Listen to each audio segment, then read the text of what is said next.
వి gold trusted gold buyers తాకట్టులో ఉన్న బంగారాన్ని విడిపించి ఈ రోజు ఉన్న మార్కెట్ ధరకే కొనబడును. మరిన్ని వివరాలకు సంప్రదించండి 7710772020. Mylavaram circle Mylavaram police station పరిధిలో 12/2025 నాడు వెలుగులోకి రాబడిన వేములమడ లక్ష్మీ హిరణ్య, వేములమడ నీలాసాయి చిన్నారుల మృతి అనుమానాస్పద మృతి విషయమే crime number 172 of 2025 under section 194 BNS ప్రకారం కేసు నమోదు చేయడం జరిగింది. ఈ కేసులో పోలీసు వారికి సమాచారం రాగానే దర్యాప్తు నిమిత్తం అక్కడికి వెళ్ళేటప్పటికి 2 పిల్లలు అత్యంత దారుణంగా చంపివేయబడి డీకంపోజ్డ్ పొజిషన్లో పిల్లలు మంచం మీద పడుకుని ఉండడం జరిగింది. దానితో ఇమీడియట్గా న్యూస్ టీవీని పిలిపించుకోవడం, అసలు ఆ మరణానికి గల విషయాలు ఏంటి అని తెలుసుకోవడానికి పూర్తిగా నేరస్థల పరిశీలన చేయడం జరిగింది. ఈ నేరస్థల పరిశీలనలో ఒక పాయిజన్ డబ్బా, అలాగే ఒక సూసైడ్ నోట్ కూడా లభించింది. వాటిని మధ్యవర్తుల సమక్షంలో సీజ్ చేయడం, తర్వాత తండ్రి ఈ పిల్లల యొక్క దర్యాప్తులో పిల్లల యొక్క తండ్రే ఈ నేరం చేసినట్టుగా తెలిసింది.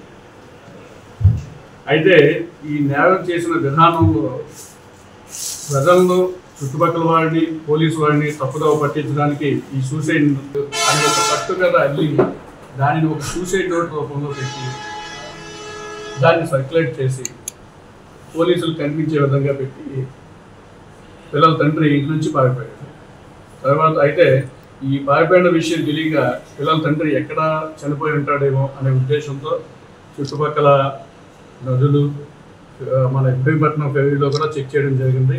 తండ్రి యొక్క కాల్ డీటెయిల్స్ తీసుకొని NDRF బృందాలతో చెక్ చేయించాం. ఈ ప్రకాశం బ్యారేజ్ వరకు కూడా చెక్ చేయడం జరిగింది. ఒకసారి మైలవరం పోలీస్ స్టేషన్లో మిస్సింగ్ కేసు నమోదైంది. అప్పుడు కూడా వెళ్ళిపోయేటప్పుడు నేను చచ్చిపోవడానికి వెళ్ళిపోతున్నానని అప్పులు చేశాను. LIC డబ్బులు అవన్నీ తీసుకొచ్చి సెకండ్ టైం ఒకసారి వెళ్ళిపోయి ఒక 6 years కనిపించకుండా వెళ్ళిపోయి తర్వాత అప్పుడు మళ్ళీ వచ్చేటప్పటికి పెళ్లి చేసేసుకున్నాడు. 2 పిల్లలతోటి తల్లిదండ్రుల దగ్గరికి రావడం జరిగింది. ఇది 3వసారి ఇలా వెళ్ళిపోవడం, ఈ సూసైడ్ నోట్ రాయడం. 2 పిల్లల్ని వేరు గదుల్లో చంపాడు సార్. ఒక గదే కదా వీళ్ళు ఉంటుంది, ఇంకో గది వేరు గదుల్లోనే చంపాడు. ఒక గదిలో భార్యాభర్తలు ఉంటారు, ఇంకొక రోడ్డు వైపు ఉన్న గదిలో తల్లిదండ్రులు ఉండేవాళ్ళు. ఆ తల్లిదండ్రులు ఈ అత్తాకోడళ్ళకి మధ్య చిన్న చిన్న మనస్పర్ధల మూలంగా వద్దులే, నువ్వు ఇక్కడ ఉండొద్దులే, ఇల్లు తీసుకొని వెళ్ళిపోండి అని ముందుగానే చెప్పడం జరిగింది. నిందితుడి యొక్క ఫోన్ నెంబర్ ఒకటి తెలియడంతో ఇమ్మీడియట్గా నిందితుడిని ట్రాక్ చేసి అరెస్ట్ చేయడం జరిగింది.